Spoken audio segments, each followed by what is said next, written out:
Olá, está começando mais uma edição do Câmara Rio Notícias. Veja os destaques. A ausência de ex-secretário de Transportes marca mais uma reunião da CPI dos ônibus. Isso é uma manobra para impedir que a CPI avance com as suas investigações. Nós não vamos deixar isso acontecer. O Museu Penitenciário se consolida como um novo espaço de visitação para os cariocas. Dentro dessa Bíblia, o visitante levou para um preso, olha só a surpresa, um telefone celular daqueles antigos. Debate na Câmara Municipal reúne artistas de várias gerações para discutir sobre a nova Casa dos Músicos. Nós não podemos, um país com todas essas qualidades, estar numa situação dessa, e principalmente quem cria a música, quer dizer, não existe a música sem o músico. A ausência do ex-secretário de Transportes, Alexandre Sansão, irritou os membros da CPI dos ônibus. Ele foi convidado para dar explicações sobre o processo de licitação do BRT. Sem a presença do ex-secretário, os membros da comissão dividiram a reunião dessa quinta-feira em duas partes. Veja na reportagem de Luciana Cabizieri. Uma ausência marcou a primeira parte da reunião da CPI dos ônibus que aconteceu nesta terça-feira. O ex-secretário Alexandre Sansão não atendeu ao convite feito pela comissão para prestar esclarecimentos sobre os estudos técnicos e o processo de licitação e viabilidade do BRT quando ainda estava à frente da pasta. No lugar dele, a Prefeitura enviou o arquiteto Alexandre Borges Faria, na época subsecretário de Sansão. Ele alegou não ter participado do grupo de trabalho de gestão que tratou do termo de referência e edital de licitação. A Secretaria Municipal de Transporte sabia qual era o objetivo desta reunião. Teve todo o tempo do mundo para perceber quais eram os técnicos que deveriam vir aqui. Indicou 2 técnicos, entre eles o ex-secretário Alexandre Sansão. E no final das contas, o único técnico que aparece não pode responder a uma única pergunta nossa, e o Alexandre Sansão falta a sessão da CPI, não dá qualquer explicação. Isso é uma manobra para impedir que a CPI avance com as suas investigações. Nós não vamos deixar isso acontecer. Já na segunda parte da reunião da Comissão Parlamentar de Inquérito, que apura possíveis irregularidades no processo de licitação dos ônibus, ficou definida uma nova reunião para o próximo dia 3 de outubro e quem serão os convocados para prestar esclarecimentos à CPI. A comissão decidiu que deveríamos ouvir os ex-subsecretários de gestão da Secretaria de Transporte, que é o Rômulo Rico, e o Antônio, que depois sucedeu ao Rômulo na questão da administração pública no tocante à Secretaria de Transporte. Então eles serão os próximos ouvidos para nós entendermos tudo o que aconteceu no processo licitatório, nas decisões que, no ato da licitação, o porquê que as decisões foram tomadas para que então houvesse aumento de passagem e como elas foram justificadas para isso. Veja agora o que foi notícia no Diário da Câmara Municipal dessa terça-feira. Lei aprovada na Câmara do Rio garante informações sobre a síndrome alcoólica fetal nas unidades de saúde do município. Vereador Raimon realizou um debate público sobre o tema. Vereador Renato Cinco realiza debate público sobre o racismo ambiental.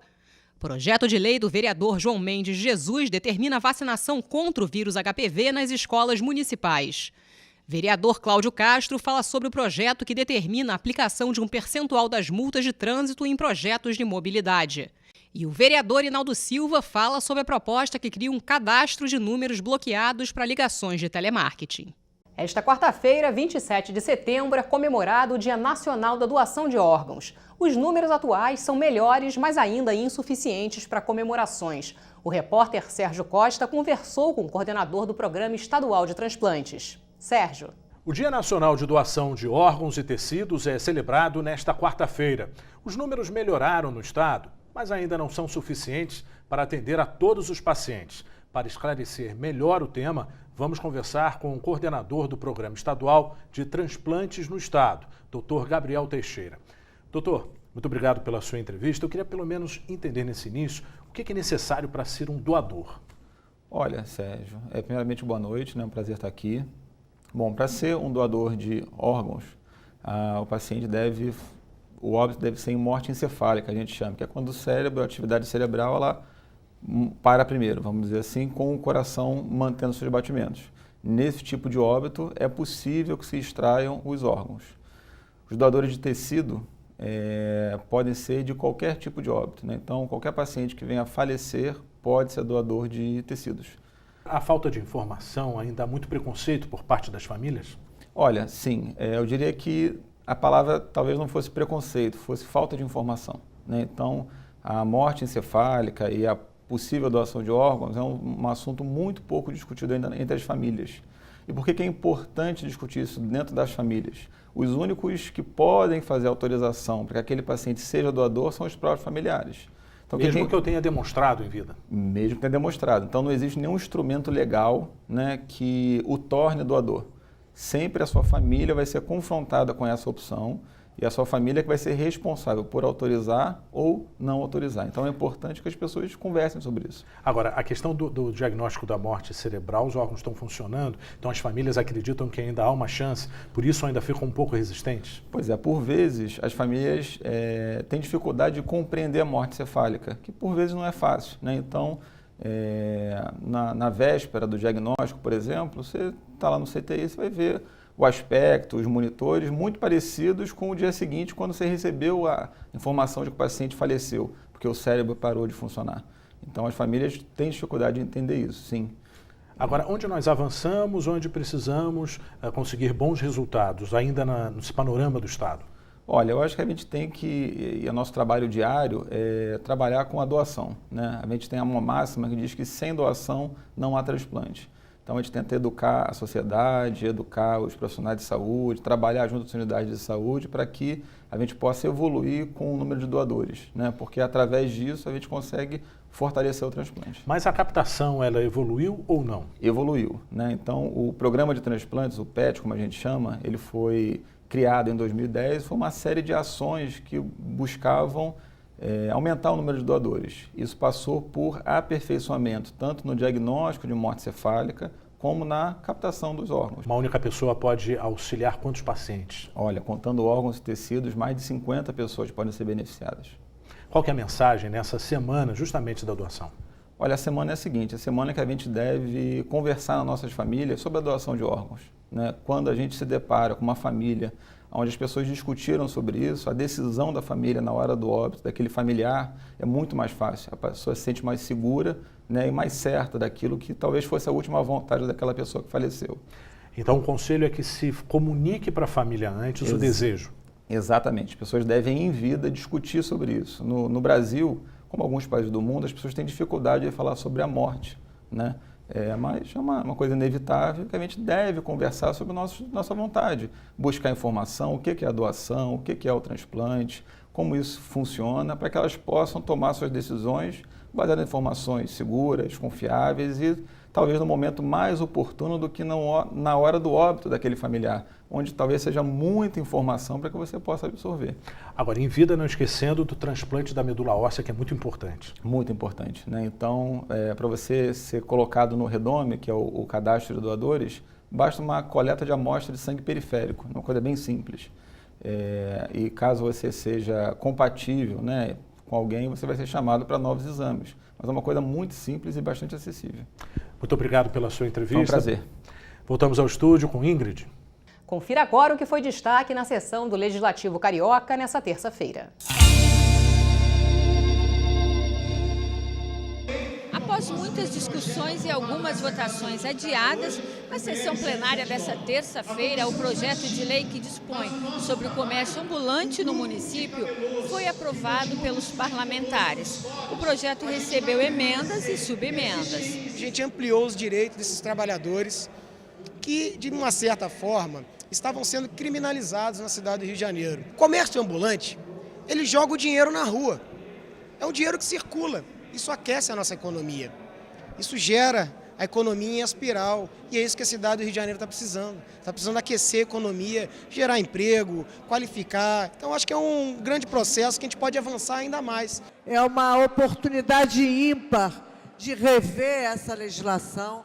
E eu acho que a gente deveria fazer isso com outros segmentos, não só com o pessoal do comércio informal, dos camelôs, mas eu acho que adequar a realidade deveria ser uma obrigação periódica de toda a legislação. O que vocês viram hoje foi um trabalho sério, de muita paciência que o vereador Raimon fez, o vereador Brizola fizeram, durante anos, de diálogo, anos buscando um diálogo com o próprio Poder Executivo para buscar fazer emenda, falar, vocês não concordam aqui, vamos aqui.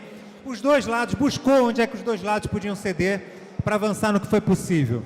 Os ambulantes acompanharam a votação das galerias. Eu sou camelô há 23 anos, não quero sair da rua, ganho meu pão de cada dia trabalhando na rua e ser camelô é muito bom, entendeu? Então, assim, é muito importante esse projeto de lei e eu acho que o governo agora tem uma nova discussão com os ambulantes da cidade do Rio de Janeiro. Isso não é uma vitória representativa para um vereador, para o Zé Mauro, ou para uma liderança do ambulante. É uma vitória para a categoria ambulante. Eu acho que o mais importante é isso, a categoria ambulante hoje sai vitoriosa do Poder Legislativo com o projeto 779. A cidade ganha com tudo isso, né? A cidade ganha porque você pode ter um comércio ambulante mais ordenado, você pode ter um comércio ambulante que cuide mais da cidade, que cuide do seu microespaço, um comércio ambulante que dialogue com a cidade. Então acho que foi uma riqueza muito grande e eu particularmente estou muito feliz. E se você tem interesse sobre a história do sistema carcerário no Brasil, um bom programa é o Museu Penitenciário. São mais de 200 peças, como armas, fotos e documentos. O museu, que funciona no centro do Rio, tem se consolidado como um novo espaço de visitação na cidade. A repórter Aline Bordalo foi conferir.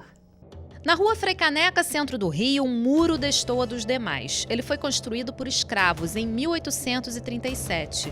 Eram as paredes do primeiro presídio, na época chamado de Casa de Correção. Hoje aqui funciona o Museu Penitenciário, que conta um pouco da história do sistema prisional brasileiro. Na planta original, um projeto que não saiu do papel. Ou melhor, saiu pela metade. Só a parte da frente foi erguida, ainda na época do Império. Depois que o Rio de Janeiro deixou de ser a capital do Brasil, o projeto foi totalmente modificado. O que era para ser a parte de trás virou prédios, muitos prédios. Começava ali a perda de controle do Estado. Nos prédios de 4 andares, quem observa quem? Era o preso que observava o inspetor na sua guarita lá embaixo. Então o Estado ali ele começa a perder esse controle.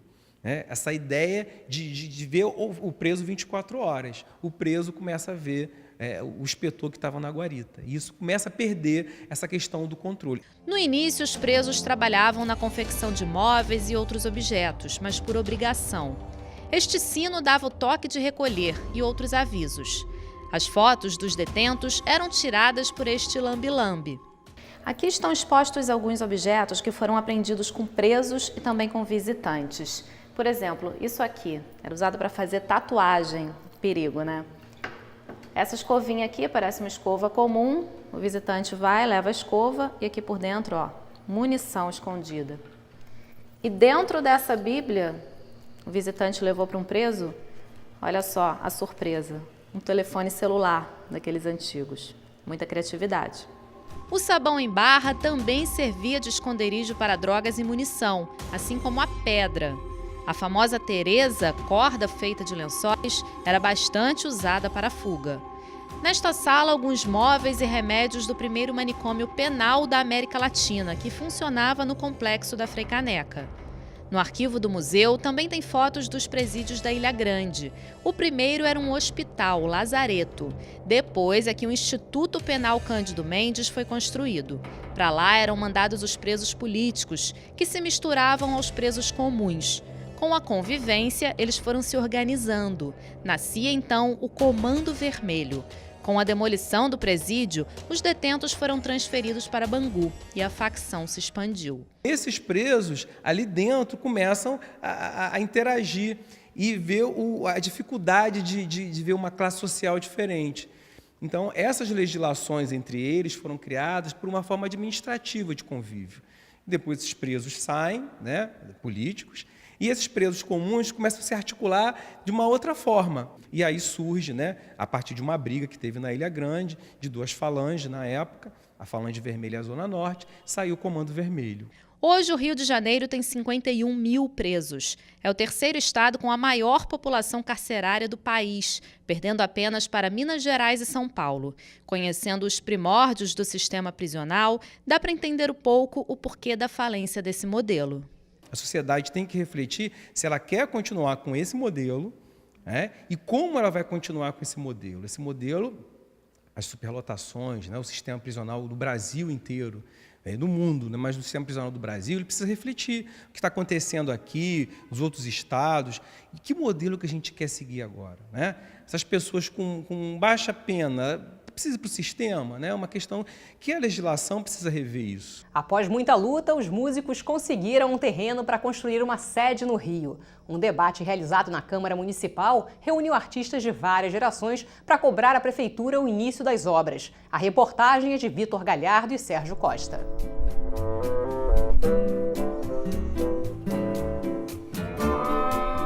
A crise econômica que afeta o país e, consequentemente, o estado e a cidade do Rio de Janeiro transformou a cena musical do município. Para Ivan Lins, um dos grandes nomes da nossa cultura, essa é uma das maiores crises pela qual passa a música brasileira. O Brasil é o país da música, tem a maior diversidade musical do planeta. É um país de um índice de criatividade muito alto, um povo muito musical. Nossa música é reconhecida no mundo inteiro, né? Apreciada e adorada no mundo inteiro. E nós não podemos, exatamente um país com todas essas qualidades, estar numa situação dessa. E principalmente quem cria a música, quer dizer, não existe a música sem o músico. De acordo com os músicos, no lugar de grandes espetáculos, artistas buscam pequenos espaços para garantir a sua sobrevivência cultural e financeira. Quando se fala de crise, infelizmente a cultura fica sempre lá como no final da fila, né? E é considerada inclusive a pasta do patinho feio. O mercado para o músico está muito fraco, porque o dinheiro sumiu. Eu tenho inclusive grandes músicos tocando em bares para sobreviver. Uma das soluções para garantir os direitos dos artistas é a criação de uma instituição que seria a Casa do Músico. Até hoje, as obras não começaram. A Casa do Músico tem que ser olhado por todos. É uma obrigação nossa, de todos nós, ocupar o terreno da Casa do Músico. Com o objetivo de dar visibilidade ao espaço, a vereadora Luciana Novaes realizou um debate público no Salão Nobre da Câmara Municipal. O espaço vai servir para ajudar os músicos, principalmente os mais antigos. A gente tem esse amparo, mas esse amparo não é só o benefício. Tem a parte cultural, que ele vai ter uma agenda, onde ele vai ter que trabalhar, vai fazer o teatro. Se não puder mais cantar, vai tocar. Se não puder mais tocar, vai cantar. Se não puder fazer nada, ele vai ter que ter uma agenda que ele dá aula, vai ter que passar o aprendizado dele para a juventude. Fernanda é uma artista da nova geração, mas que canta profissionalmente há 8 anos. Ela aguarda com entusiasmo essa interação com os músicos mais experientes.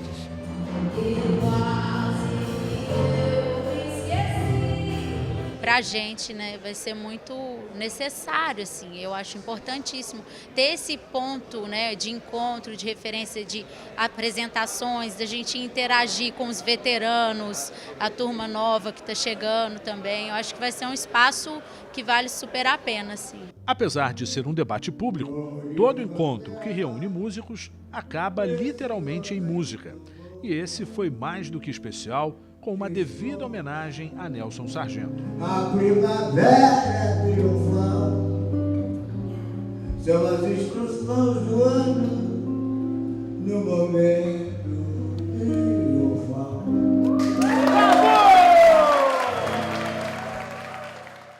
E o Câmara Rio Notícias fica por aqui. Até amanhã.